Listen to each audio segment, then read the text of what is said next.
ये तो हो चुका। Grain structure already described so many times in the previous lectures. Now again we are having a quick look. Whenever we cast a metal or alloy, it cools rapidly. आपने कभी किसी metal को casting को देखा हो कि जो ही वो एक मोल्टन स्टेट में वाटरी किस्म की होती है, जो ही हम उसको किसी चीज में डालते हैं, किसी मोल्ड में या किसी में, तो वो फौरी तौर पे कूल होती है, ठंडी होती है। ठीक है जी। And as it cools, grain structure will be produced and it facilitates usually a fine grain structure if the temperature is sufficient enough for that type of grain growth. If we allow it for a more time, now there will be coarse grain structure.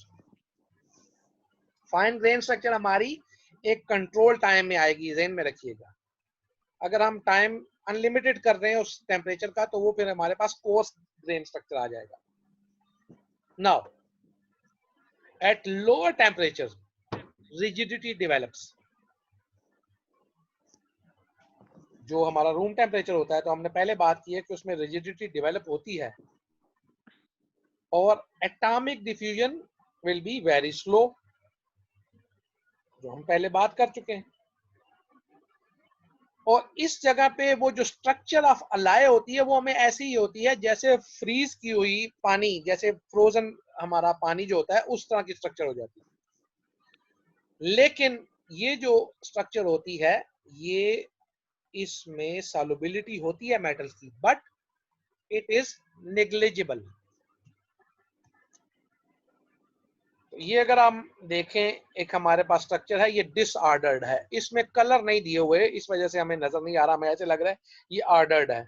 लेकिन ये है कि अगर एक को हम gold समझे, एक को कॉपर समझे,